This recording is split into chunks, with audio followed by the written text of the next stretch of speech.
So, willkommen zurück. Im vergangenen Kapitel haben wir uns eine Transportröhre gebaut, wobei man sich da über verschiedene Hindernisse hinweg bewegen könnte und so weiter und so fort. So, aber was wäre denn ein Videospiel ohne einen richtigen Player? Und jetzt kommt natürlich die Frage, wenn du eigene Charaktere hast, zum Beispiel über Character Creator, iClone von Reallution oder dementsprechend dir schon welche gekauft hast oder runtergeladen hast und oder Animationen hast. Wir wollen ja auch einen kleinen Melee-Battle veranstalten, das heißt zumindest mal 3-4 Schlagkombinationen oder Blockkombinationen. Also wenn du sowas vorrätig hast, dann ist das natürlich spitzenmäßig. Aber an dieser Stelle, für alle, die es nicht haben, werden wir uns natürlich jetzt zuerst einmal kostenlosen Assets bedienen. Und dazu gehen wir natürlich mal wieder auf FAB und wir gehen runter auf Unreal Engine und ich hätte ja gern meinen Papagei zum Einsatz gebracht. Das bedeutet, ich würde hier einfach mal so einen Piraten nehmen, da habe ich einen gefunden, der wäre kostenlos. Das heißt, ich mache jetzt hier einfach mal Pirate rein und dann gehe ich hier drüben mal beim Preis auf Free und da gibt es dann dieses Pirate Set mit 4.8 Bewertungen und das können wir uns hier an dieser Stelle einfach mal anklicken. Falls du hier noch was zur Auswahl haben müsstest mit Preis, dann gehst du nochmal drauf und gehst auf Standard License für Einzel-User-Lizenzen, wo einfach $0 kosten und dann bitte einfach hier Add to Library, das habe ich natürlich an dieser Stelle schon getan. Nachdem du das in deiner Library hast, wechselst du auf deinen Epic Games Launcher, gehst auf die Bibliothek und dann runter in deinen Vault, also in deinen Tresor und dann kannst du hier die Fab Library wieder mal aktualisieren. Ich muss das nicht mehr tun, weil ich habe das schon in meinem Tresor und ich suche jetzt hier einfach mal nach Pirate und dementsprechend habe ich hier mein Pirate Asset und das werde ich jetzt dem Projekt einfach mal hinzufügen. So, ich arbeite mit der Unreal Version 5.5, das heißt, die wäre hier nicht sichtbar. Das heißt, ich mache hier mein Häkchen bei alle Projekte anzeigen und mein Projekt, das nennt sich Sidescroller und ich habe natürlich auch Backups. Das bedeutet, ich benötige mein Sidescroller Production Folder und hier ist er auch schon und jetzt teilt mir Unreal mit, dass das Element für die Version 5.5 nicht kompatibel ist, aber das ist nicht so wichtig. Man kann jetzt hier einfach mal auf die 5.4 klicken und dann dementsprechend dem Projekt hinzufügen und das klappt dann genauso. So, an dieser Stelle können wir uns wieder trennen von unserem Epic Games Launcher und natürlich auch von unserer Fab Library. So, dann haben wir jetzt hier in unserem Unreal Projekt einen Folder Pirate und den können wir uns gleich mal öffnen und hier gibt es ein Mesh für UE4 und auch ein Mesh für UE5. So, da gibt es jetzt Fool, da gibt es jetzt 3 Varianten. Die erste wäre die, da ist er vollkommen ausgerüstet. Dann hätten wir noch eine, wo er dann dementsprechend so aussieht. Das muss ich schnell rüberholen, weil das ist an einem anderen Window erschienen. Und jetzt können wir hier noch die Fool 3 Geschichte uns mal anschauen und die sieht dann zum Beispiel ein bisschen bösartiger aus. So, jetzt schließe ich als allererstes mal wieder diese 3 Skeleton-Mesh-Piraten und wie es Assets immer so mitbringen, gibt es hier immer die Demo-Seasons für UE5 und UE4. Das ist bei Unreal Pflicht für ein Marketplace, dass man eben dann auch sozusagen die Skeleton-Mesh und so weiter mitbringt. So, und ich habe ja sowieso einen Third Person implementiert, der auch ebenfalls diese Character-Geschichten ja mitbringt und dann hätte ich schon wieder alles doppelt.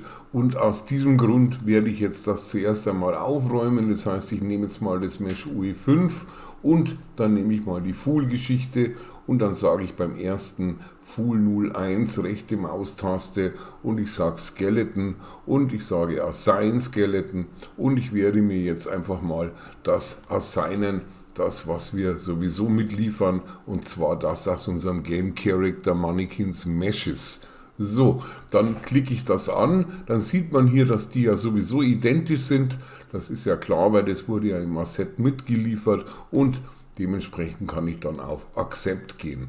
So, dann haben wir das Skeleton hier schon mal umgestellt. Das läuft jetzt hier dementsprechend schon mal auf diesem, was es sein soll, und dann können wir an der Stelle natürlich das Gleiche tun. Jetzt schauen wir, ob wir das überhaupt noch, ob das noch notwendig ist oder ob er das schon gleichzeitig mitgemacht hat. Assign Skeletten, und aktuell liegen wir wieder bei diesem Pirate, und da werden wir das Ganze wiederum umstellen auf SK Mannequin und dann wieder auf Accept. Das gleiche machen wir jetzt beim dritten, rechte Maustaste, Skeleton, wir machen Assign Skeleton, ich schiebe das immer ein bisschen rüber, das SK Mannequin, und zwar das aus unserem Game Character Verzeichnis, und dann wiederum Accept. So, das sind hier ja die Physik Assets, die sind ja sowieso zugewiesen diesem Skeleton Meshes, und damit hätten wir die UE5 Fool Geschichten schon mal erledigt. Dann gibt es separat natürlich auch noch solche Geschichten, die wiederum dem Ganzen zugeordnet sind.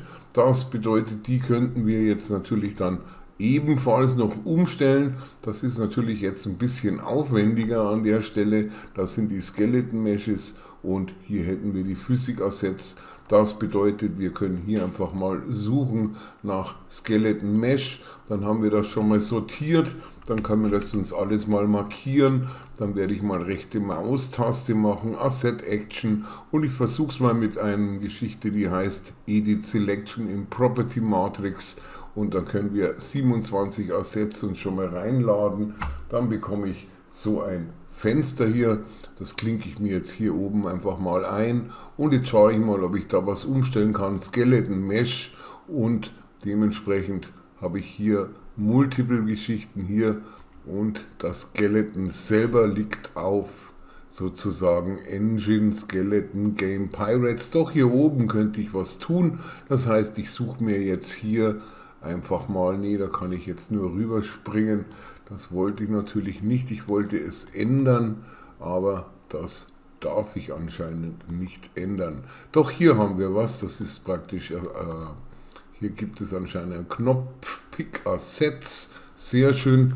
Tut mir leid, ich habe das auch noch nicht so oft gemacht, und jetzt gehe ich hier auf SK Mannequin, und dann bin ich nämlich hier wieder auf meiner Engine Game Characters Mannequin Geschichte, und dann dementsprechend möchte ich das Ganze dann so geändert haben. So, dann gehe ich jetzt hier mal auf Speichern, und dann dementsprechend sollten jetzt alle Geschichten hier drin in Pirate, und zwar, wenn ich jetzt erstmal den Filter mal wieder ausschalte, sozusagen resette, dann gehe ich auf Mesh UE5, ich gehe auf Separate, und wenn ich jetzt hier sozusagen drauf gehe, dann sehe ich hier oben beim Skeleton Characters Mannequin Meshes SK, Mannequin SK, bla bla bla, so circa in der Mitte bei diesem Pop-up, und das wird jetzt hier bei allen so sein, und dadurch haben wir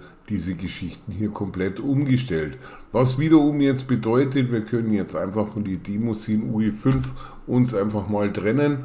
Da wird es wahrscheinlich kaum noch was geben, doch hier gibt es noch einen RTG-Mannequin, der liegt drin in Characters Rigs, das interessiert mich gerade nicht, und die anderen habe ich ja eigentlich umgestellt. Das heißt, ich mache hier mal ein Force Delete, und in der Hoffnung, dass die anderen Geschichten hier noch funktionieren. So, dann mache ich das auf, das klappt auch noch, und jetzt bin ich praktisch befreit von meiner Vierergeschichte. So, dann kann ich natürlich noch weiterarbeiten. Ich sage, die Mesh UE4, die brauche ich auch nicht. Das ist mir alles zu viel. Ich versuche das immer am Anfang wenig aufzuräumen, und dann dementsprechend kommt auch das Demo mit raus. Das brauche ich auch nicht. Das sind die Maps hier dazu. Das habe ich auch nicht unbedingt nötig. Und dann können wir die Demo-Scene hier auch noch beruhigt entfernen, sodass wir hier nur noch das Mesh UE5 haben. So, dann auf All Content und wie immer mein Update Redirectors, und da gibt es immer die Gun noch vom First Person aus irgendeinem Grund. So, das war so eine Art Bulk-Edit. Du musst das natürlich nicht tun, dann hast du halt zwei Skeletten verknüpft miteinander, aber so habe ich halt jetzt einfach mal nur eins. Gut, jetzt gehe ich auf meinen Third Person, auf mein Blueprint und dann wieder auf BP Third Person. Und jetzt klinke ich hier unter Mesh einfach mal hier drüben unter Skeleton Mesh Asset meinen Pirate 01 ein, ich gebe mal 01, ich will ja den Fool 01 haben und der hat dann sozusagen auch im Flyby, der leider bei mir am dritten Monitor erscheint, du wirst das wahrscheinlich sehen, hat der dementsprechend auch, man kann hier nochmal drüber, Game Pirate Mesh Fool, wo er liegt und in dem Moment, wo man ihn auswählt, kriegt man ja praktisch ein Flyby-Window, wo auch steht Game Characters Mannequin, sodass der auch dementsprechend umgestellt ist. So, dann haben wir das Ganze mal so erledigt, dann ist der drin, dann können wir den auch mal testen. Das heißt, ich gehe jetzt hier einfach mal lang, gehe hier nach oben, gehe rüber, gehe runter und so weiter und so fort. Und so kann ich mich natürlich dann auch sauber bewegen und ich kann auch springen. Gut, das mit der Kamera ist klar, du kannst natürlich über den Kameraboom hier verschiedene Varianten einstellen. Ich bin jetzt aktuell auf 450, bin ein bisschen näher dort, vorher war es mal 550, das ist praktisch Geschmackssache jetzt, so wie du dein Game gerade gestalten möchtest, damit du das alles auch besser unter Beobachtung hast. So, das ist jetzt zum einen schon mal die eine Geschichte und jetzt benötigen wir noch Animationen, die wir natürlich an dieser Stelle auch noch nicht haben. Gut, und diese Animation, die holen wir uns jetzt wieder aktuell von unserem FAB. Das heißt praktisch, wir öffnen mal wieder unser FAB, gehen einfach auf Discover und dann gehen wir runter auf Unreal Engine und ich habe was gefunden, das nennt sich Viking und Viking bringt noch ein paar Animationen mit und ist absolut kostenlos. So, dann geben wir hier Viking ein, unter Price machen wir Free und dann erscheint hier dieses Viking Smarter Set. Ich habe es schon geowned und dann dementsprechend bitte selektieren, in die Library rüber und wenn es dann da drüben ist, dann öffnen wir den Epic Games Launcher, gehen in die Bibliothek, gehen runter in unseren Vault und dann natürlich wieder die FAB Library dementsprechend aktualisieren, dass ich ja nicht mehr tun muss an der Stelle, ich habe es ja schon drin und dann gebe ich einfach mal ein Viking, dann sage ich dem Projekt hinzufügen, alle Projekte anzeigen, damit auch meine 5.5 berücksichtigt werden hier in der Liste und dann dementsprechend suche ich mir jetzt einfach mal meinen Sidescroller raus und zwar an der Stelle natürlich meinen Sidescroller Production, das ist natürlich ein bisschen schwierig, Sidescroller Production, da steht er auch schon, da muss es rein und es ist nicht kompatibel, das heißt ich wähle die Vorgängerversion 5.4 aus und füge das Ganze dem Projekt hinzu. So, dann habe ich an dieser Stelle jetzt sogar schon ein Viking-Verzeichnis, das ist jetzt hier hinten unter V und hier gibt es natürlich wieder Meshes und dieses Viking bringt jetzt ausnahmsweise mal kein eigenes Demo-Character-Mesh mit, sondern hat praktisch ein komplett eigenes System. So, dann haben wir hier unter Vikings natürlich die Animationen, die ich gerade schon angekündigt habe und diese Animationen, die sind schon mal sehr nett. Da kann man natürlich dann diese Sachen hier dann schon mal für so eine Combo-Attacke und so weiter, so eine Melee mal verwenden. Wir haben hier praktisch so einen Schildschlag und wir haben hier so einen Axtschlag hätten wir im Angebot und auch noch eine dritte mit Fußtritt. Also ich denke, das wäre mal absolut ausreichend. So, dann gehen wir mal auf File, Save All und ich gehe wie immer mal rechte Maustaste auf Content Update und erwarte meine Gun-Fehlermeldung.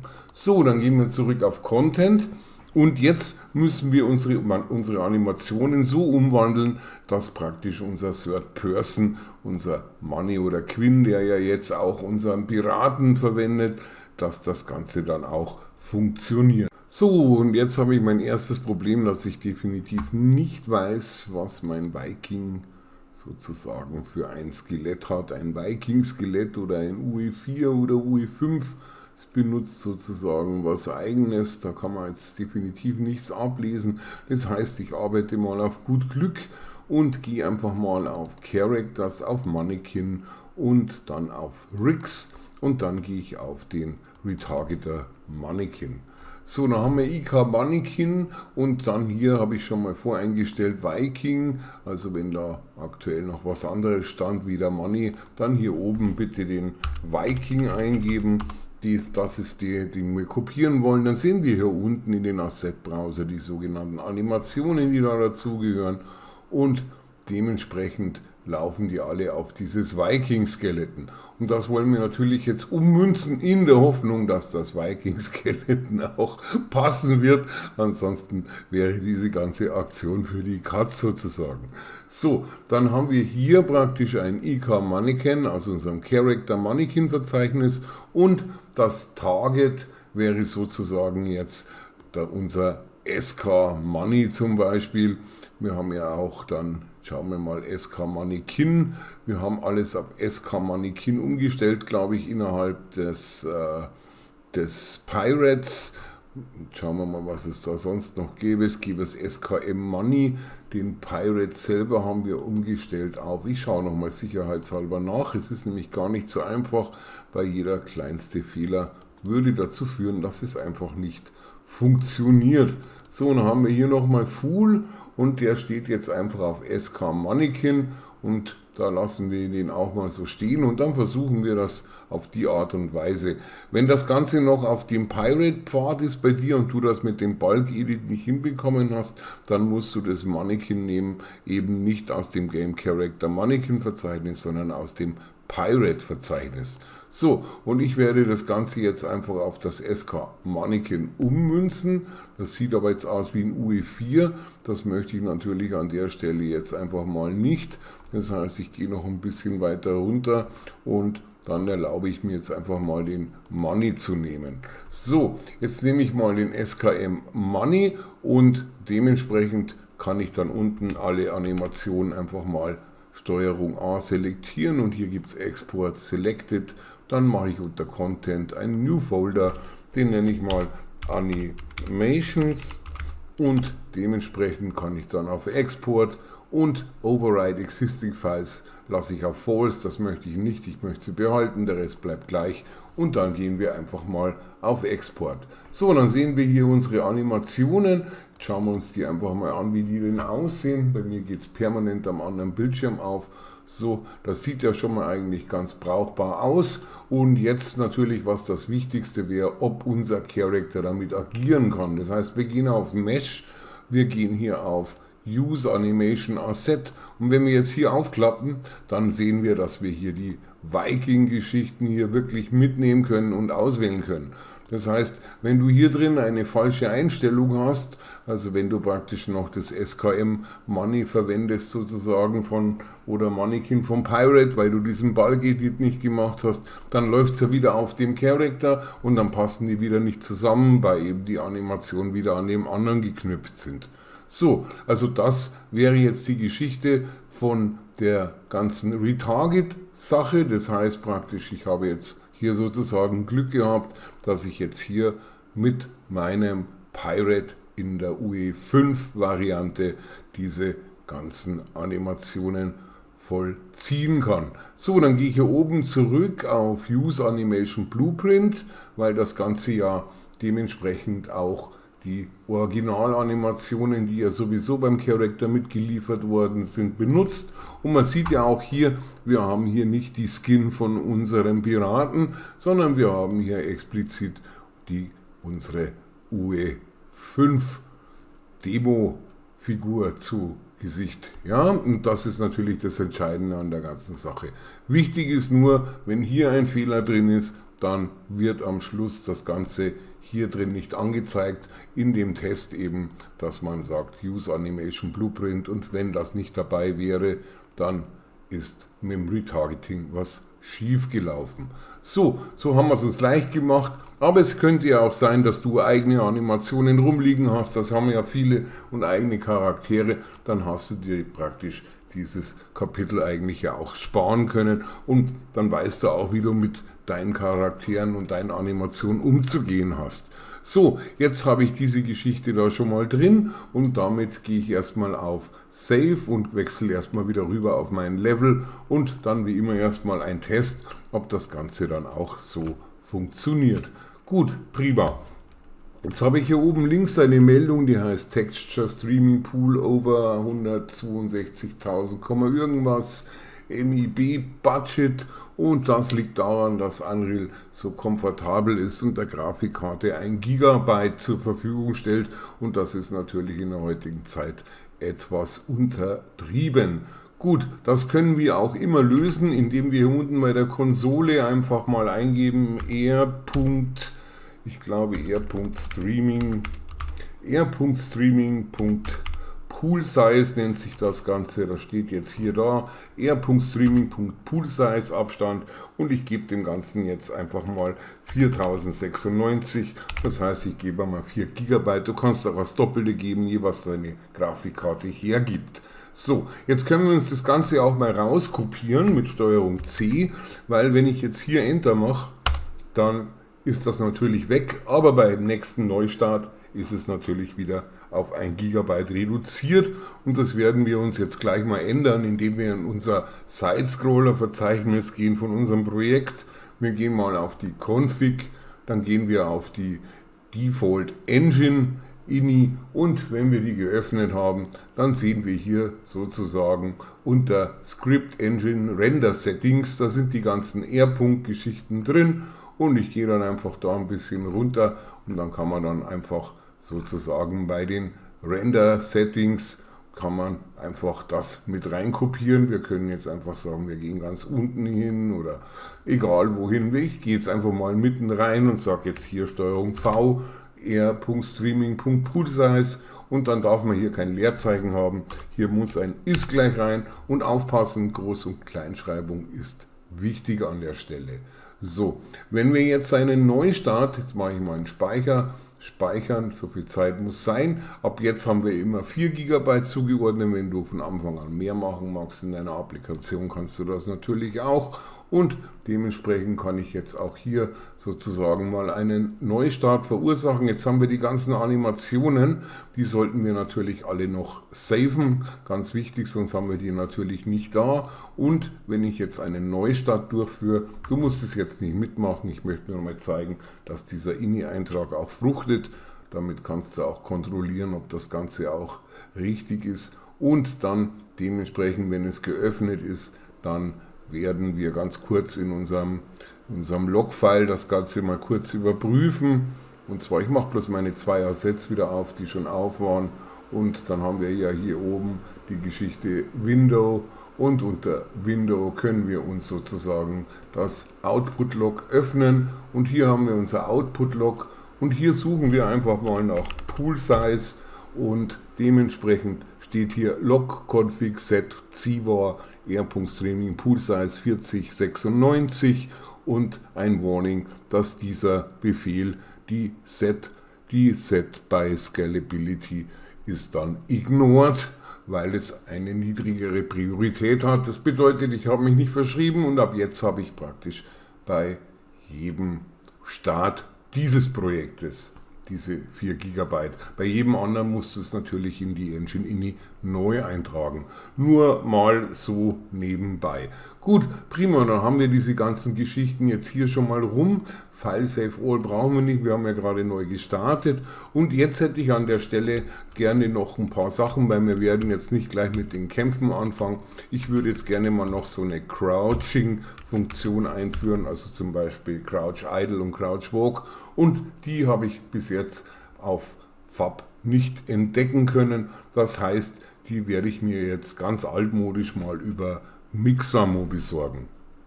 So, dann gehen wir in einen Browser deiner Wahl auf mixamo.com. Wenn du noch keinen Account hast, kannst du bei Adobe kostenlos einen erstellen. Also Mixamo ist absolut kostenlos und bietet viele Charaktere und Animationen zum Download an, die du natürlich auch in Unreal verwenden kannst.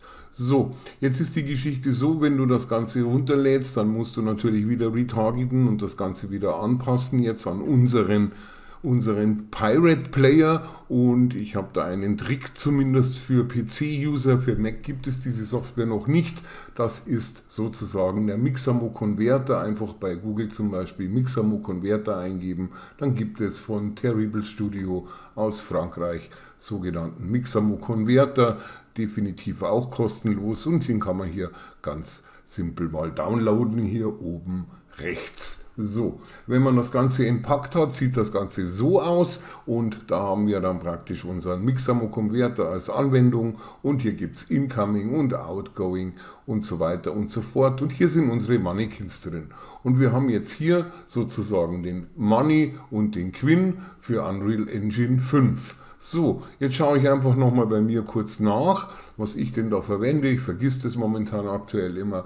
Ach so, ich habe ja eh den Pirate, den hatte ich ja vorher, glaube ich, als Money gedacht, aber ich benutze von Quinn das Animation Blueprint, aber die Animation Blueprints sind exakt gleich, also würde ich sagen, ist es mir ziemlich egal. Ich nehme jetzt einfach mal den Money her an dieser Stelle.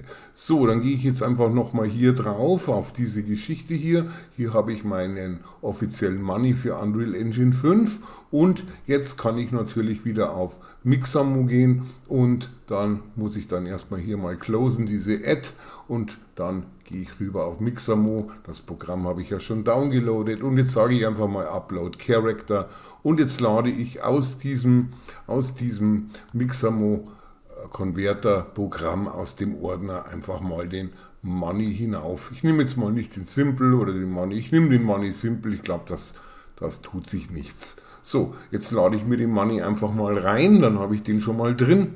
Dann muss ich mir da schon mal keine Sorgen um Skelett machen, weil Mixamo eine eigene Skelettstruktur hat. So, wenn das Ganze dann processed ist, dann können wir uns dementsprechend die Animationen dazu raussuchen, die man dafür benötigt. Das heißt, du kannst auch noch zusätzliche nehmen. Jetzt gehe ich mal auf Next und nochmal auf Next und dann werde ich hier gleich meinen Money sehen mit einer Animation, die bei mir schon voreingestellt war. So, dann gehe ich auf Animations und jetzt suche ich einfach mal Crouch und dementsprechend hätte ich gerne eine Crouch Idle und da gibt es wahrscheinlich mehrere verschiedene Idle Crouching, aber da ist eine Waffe in der Hand, die ist ein bisschen seltsam. Ich schaue mir mal die an, wie die aussieht. Ich denke, das ist eigentlich ganz witzig, dann könnte ich mit dieser hier schon mal arbeiten. Gut, dann würde ich das jetzt einfach mal downloaden. Ich nehme jetzt die, du kannst dir aussuchen, was du magst. Natürlich jede andere auch, die du später verwenden magst. Und dann einfach auf Download gehen. Und das Einzige, was wir umstellen, die Skin benötigen wir nicht, weil wir haben ja unsere Pirate Skin. So, also Without Skin und unsere andere Animation von unserer Geschichte da, von unserem Viking, haben wir ja auch Without Skin, sondern auch in der ursprünglichen Unreal Mannequin Formation. So, da haben wir hier Without Skin, der Rest bleibt gleich und dann gehen wir einfach auf Download.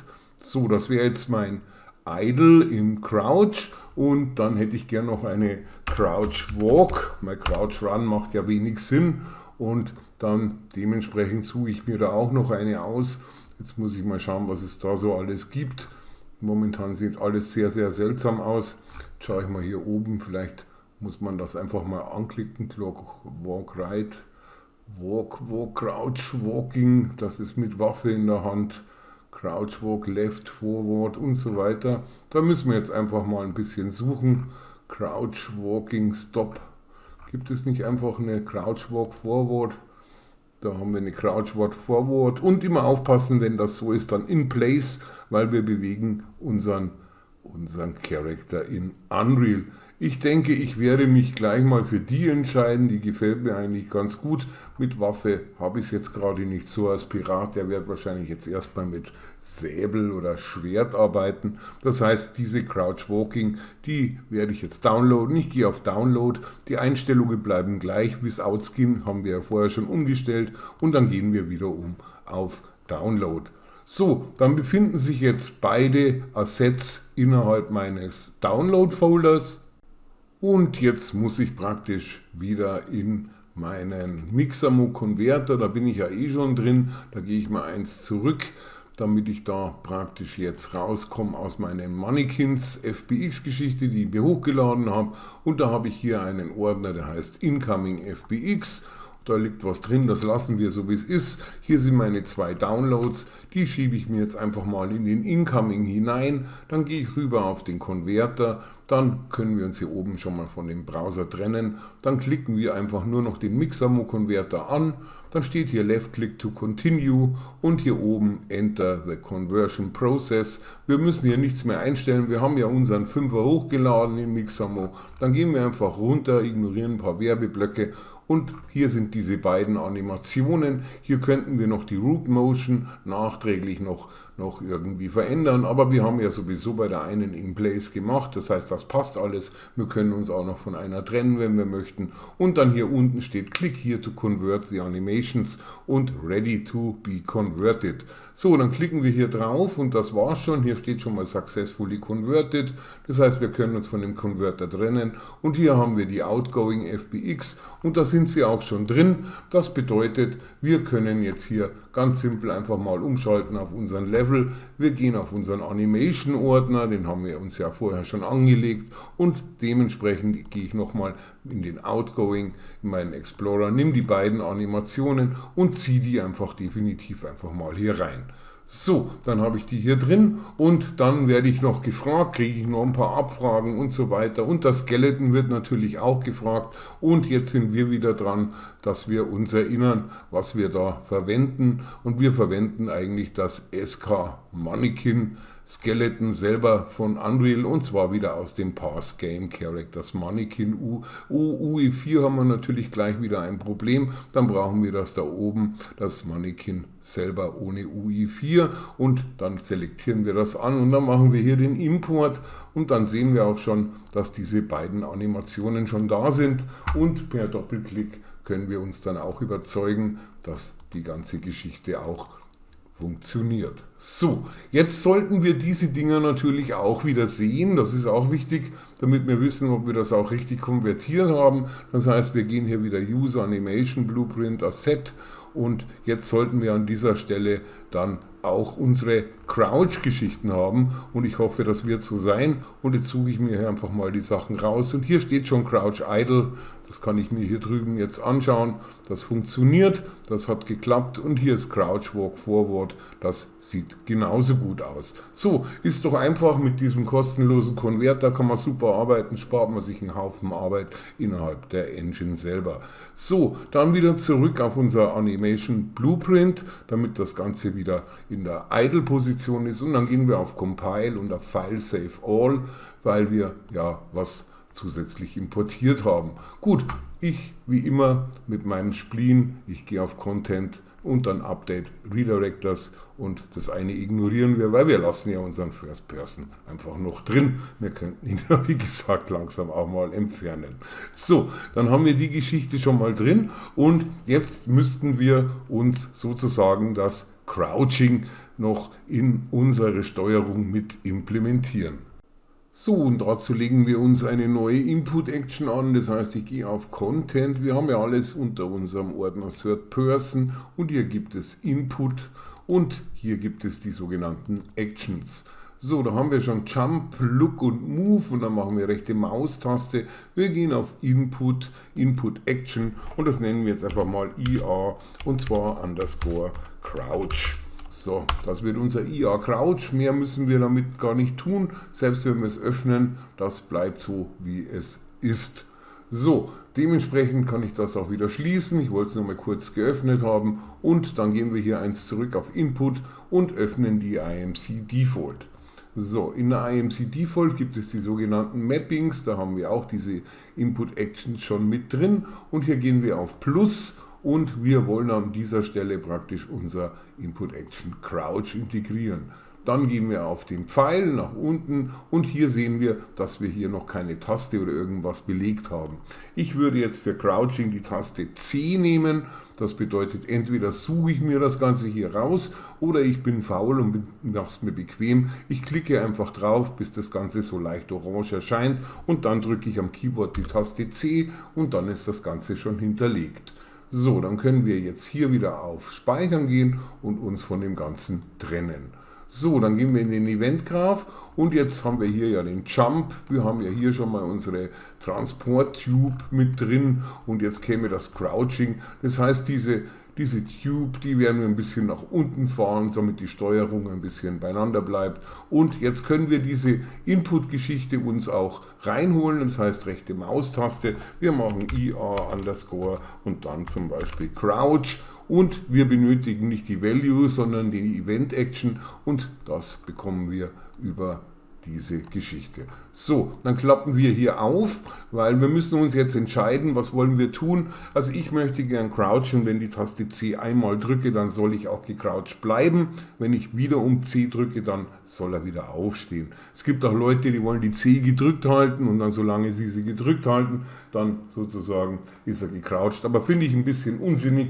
Das bedeutet, wenn sie gestartet wird, dann also bei einmaligem Klick, bei Triggered heißt gedrückt halten, das wäre dann die Geschichte, bis man sie loslässt, dann steht er wieder auf, aber ich habe gesagt, wie gesagt, ich mache es so, dass man einmal drückt, dann croucht er, nochmal drücken, steht er wieder auf. Also beginnen wir mit Started und der ganze Befehl läuft so, bei Started wollen wir das einmal einschalten und einmal ausschalten und das machen wir über einen sogenannten Flip-Flop. Das wird ein sogenannter Flip-Flop. Es gibt eine Flip-Flop-Funktion und die wechselt immer. Einmal kommt A, beim nächsten Klicken kommt B. So, und dadurch, dass Unreal Crouch genauso wie Jump als Funktion zur Verfügung stellt, können wir hier einfach ganz einfach sagen Crouch.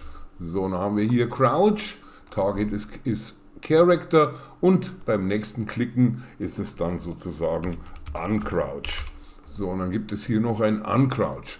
So, dann können wir speichern. Natürlich croucht jetzt noch nichts. Natürlich haben wir jetzt nur diese Trigger-Funktion hier ausgelöst über Started, also unsere Input-Action. So, damit das Ganze überhaupt ansteuerbar ist, das ist was man einfach lernt, weil man merkt, es funktioniert nicht. Da muss man einfach im Character Movement, man sucht hier oben einfach mal nach Crouch und dann gibt es hier unter Navigation Movement Capabilities, da steht Can Crouch und da muss ein Häkchen rein, sonst können wir das hinten im Animation Blueprint nicht abfragen. Also hier unter Can Crouch bitte ein True in den Boolean. Dann auf Compile, ich trenne mich hier oben vom Suchbegriff. Gut, jetzt müssten wir uns mal langsam um das Animation Blueprint kümmern. Da kommen wir jetzt hin, indem wir auf das Mesh gehen und dann dementsprechend haben wir hier unser Animation Blueprint. Die Klasse ist Animation Blueprint Quinn und wenn ich jetzt praktisch hier auf diese Lupe gehe, dann komme ich hier rüber und dann sehe ich, dass der Quinn sozusagen ein Child ist von meiner, ich sehe es oben rechts vor meinem Animation Blueprint Many. So, das bedeutet für mich, wir müssen das Many verändern, damit das Quinn das gleiche macht und dann würde ich sagen, stellen wir hier einfach mal von Quinn automatisch mal auf Many um, dann haben wir immer das im Blick, was auch modifizierbar ist. So, gut, an dieser Stelle compilen, dann gehen wir zurück, wir sind ja sowieso noch im Folder Mannequins Animation und dann öffnen wir einfach mal unser Animation Blueprint von unserem Many.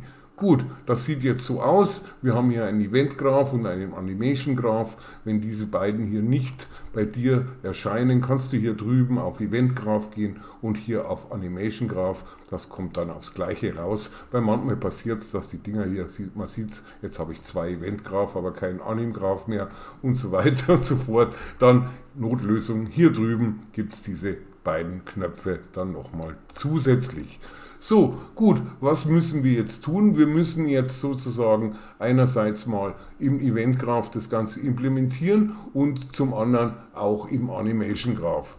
Hier sehen wir ja schon mal, ich weiß nicht, ob du damit vertraut bist, hier wird das Ganze initialisiert, das ist wie ein Event Begin Play im Blueprint, das heißt hier nur Event Blueprint Initialize Animation, da gibt es einen Cast auf den Character, es wird eine Referenz auf den Character gesetzt und aufs Character Movement und hier wird dann die Geschwindigkeit ausgerechnet, das heißt vom Walk, vom Idle to Walk to Run, über die Ground Speed und so weiter. Und hier gibt es noch eben die Geschichte mit Falling, is Falling, das ist der Sprung. Also auch wenn ich nach oben springe, bin ich automatisch is Falling True. Und da wir ja das is Can Crouch angeklickt haben vorher im Character Movement, können wir jetzt auch abfragen, ob wir crouchen oder nicht crouchen.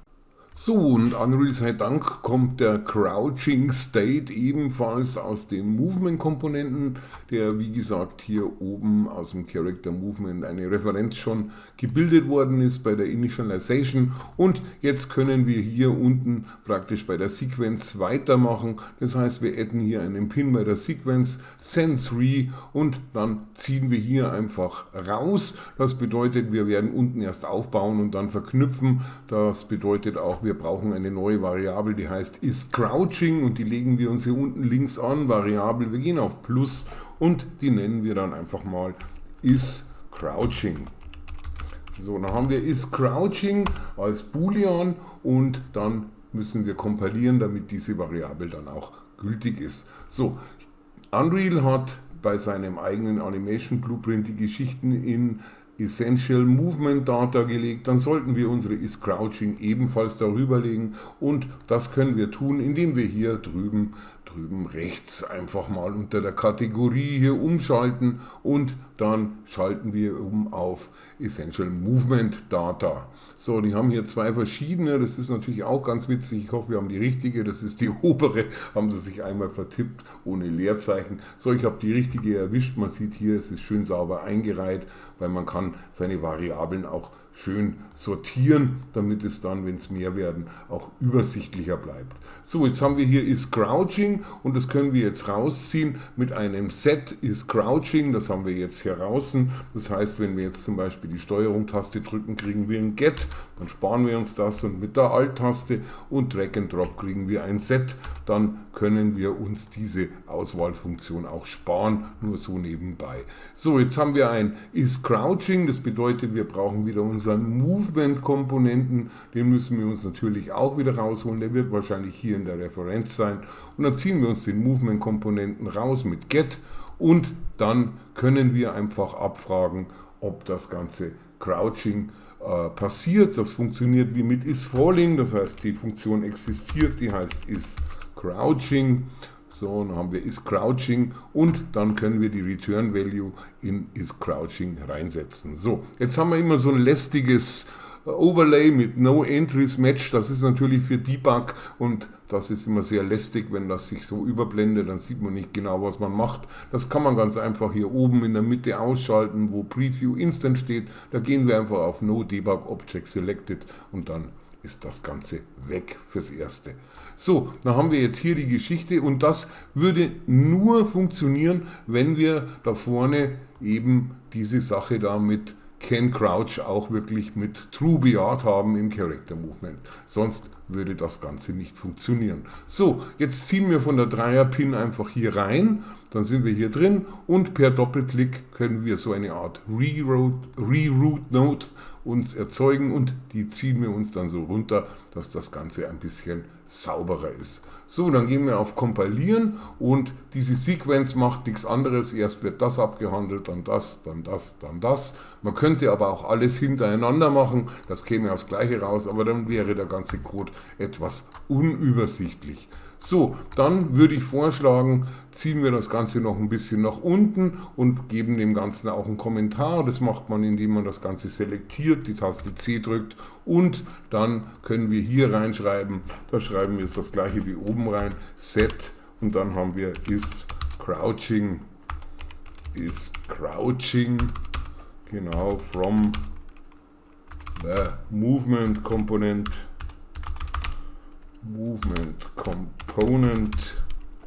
components crouching. So, state. So, dann haben wir das Ganze auch schön beschriftet. Bei mir schaut es jetzt so aus. Ich habe nämlich bei mir Default eine andere Farbe eingestellt. Das kann man aber hier drüben ganz simpel klären. Man markiert diesen Kommentar, dann hat man hier die Comment Color und dementsprechend kann man hier sozusagen das einstellen, wie man es gerne möchte, zum Beispiel so.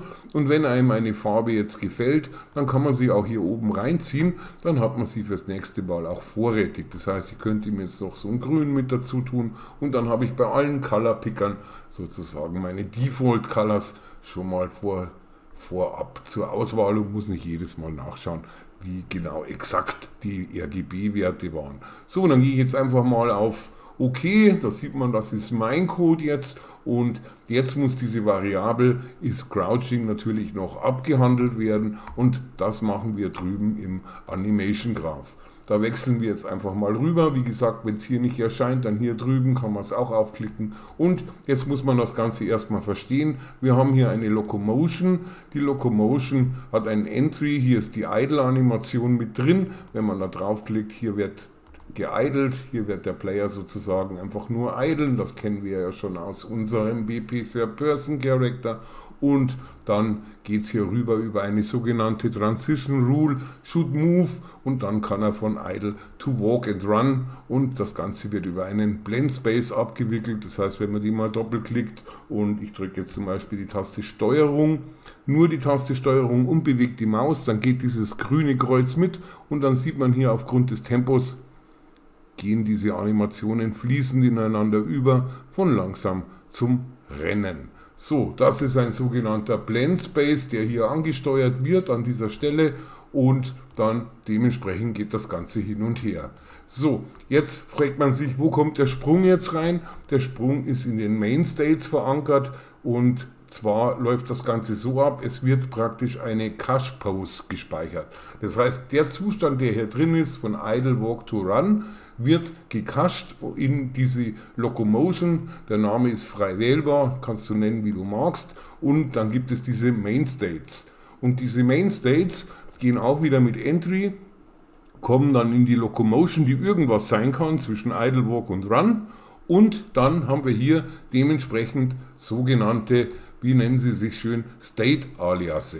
Das heißt praktisch, die kann man damit verknüpfen. Wir sind bei Locomotion, von da können wir da rein oder da rein oder da rein und damit ist das optisch schön sauber aufgeräumt. Und auf die Art und Weise werden wir jetzt auch unser Crouching mit implementieren.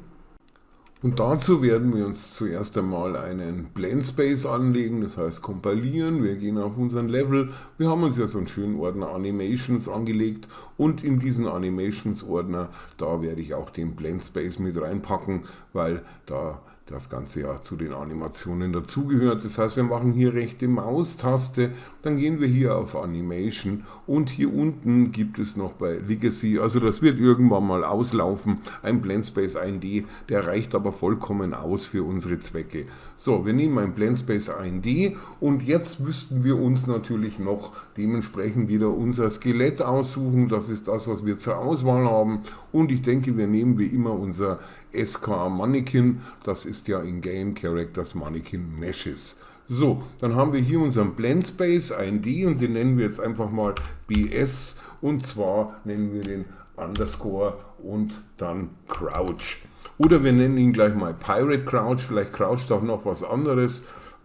Ich nenne ihn mal Player Crouch, das macht vielleicht am meisten Sinn. Player Crouching. So, machen wir es so, dann ist es definitiv definiert. So, per Doppelklick können wir das Ganze dann einfach mal öffnen und ich klinke es auch mal hier oben ein und dann sehen wir auch schon, dass dieser Blend Space sich hier geöffnet hat. So, dann an dieser Stelle werden wir dann was einfügen müssen. Wir haben jetzt hier momentan einen Blend Space 1D, ist ein bisschen anders aufgebaut wie in der 5.4 Version, da waren das mehrere Grids, aktuell gibt es da nur noch eins. Fangen wir hier mal links an, die horizontale Achse klappen wir mal auf, die hat aber auch 4 Grid Divisions, die man gar nicht sieht, da gehe ich gleich mal auf 1 runter. Dementsprechend, ich speichere trotzdem mal drüber, da waren nämlich hier diese Grids auch sichtbar. Das ist aktuell nicht der Fall bei der 5.5. Gut, macht nichts aus, wir gehen auf 1 runter, weil wir haben nur 2 Animationen. Wir haben eine Idle und eine Crouch Walking. Das kann man natürlich auch 4 lassen, aber dann wir haben sowieso nur links und rechts gleich die Animation. So, dann haben wir jetzt hier praktisch Minimum Access Value, das ist dann hier die 0 und hier haben wir die 100 in der Max.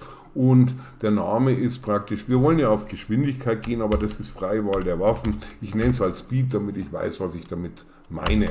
So, wenn ich hier Speed eingebe, dann steht hier unten horizontal auf Speed drin und dementsprechend muss ich mir jetzt überlegen, wie schnell croucht denn eigentlich mein Player. Und das Ganze ist verankert in unserem BP Third Person Character, im Character Movement.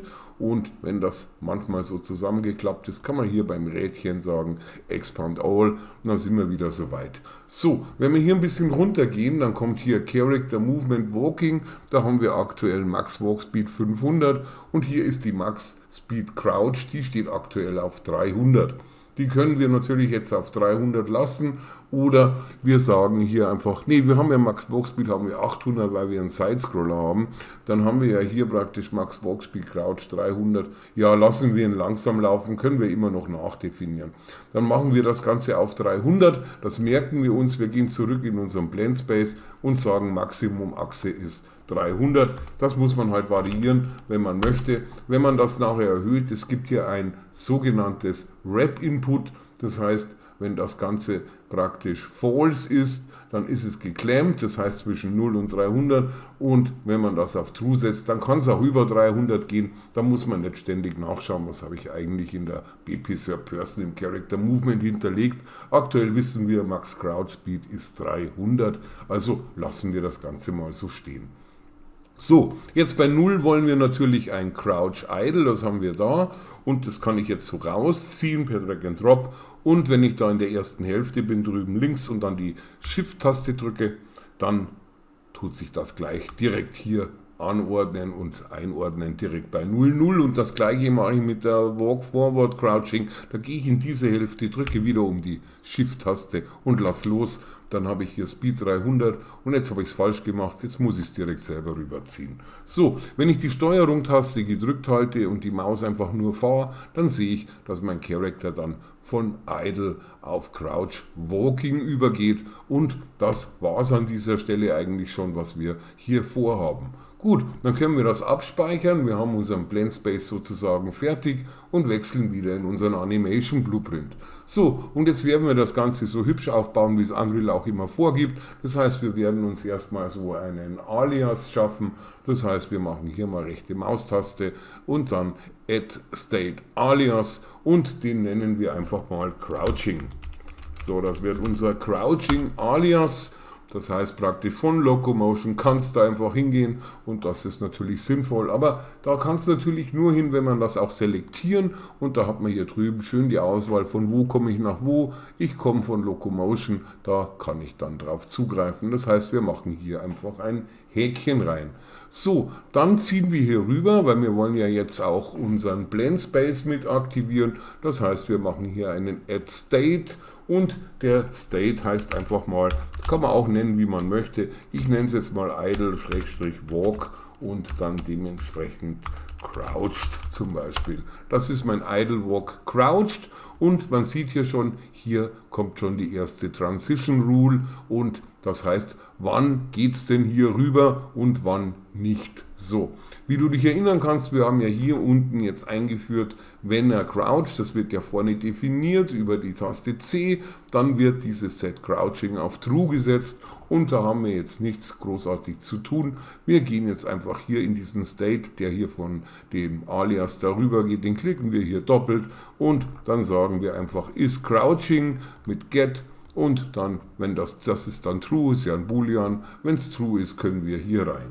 So, das war zum Beispiel die eine Geschichte.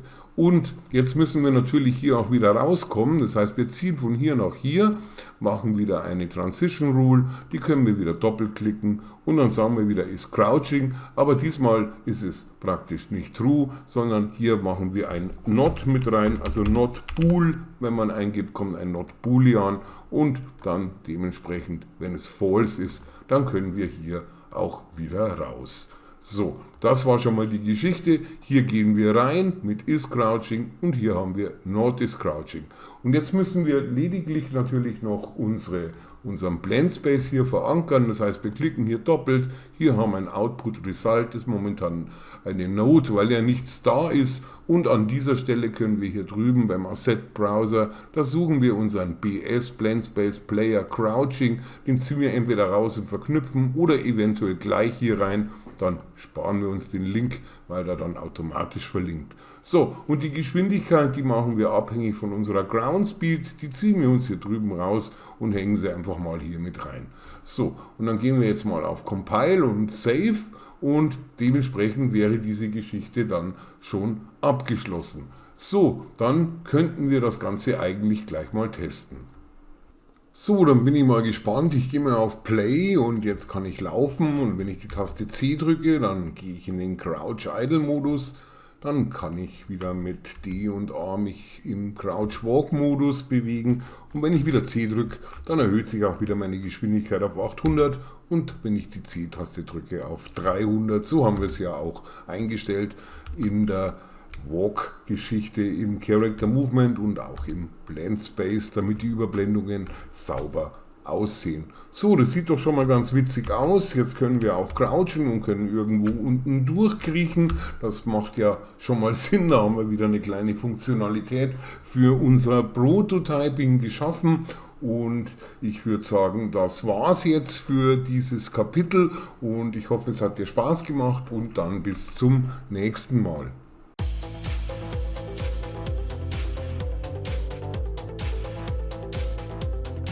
Also haut rein, bleibt cool und bleibt am Ball. Tom verabschiedet sich. Bis zum nächsten Mal. Bei Fragen und Anregungen wie immer unter dem Video einen Kommentar hinterlassen. Und bitte nicht vergessen, ein Like und ein Subscribe, wenn es dir gefallen hat.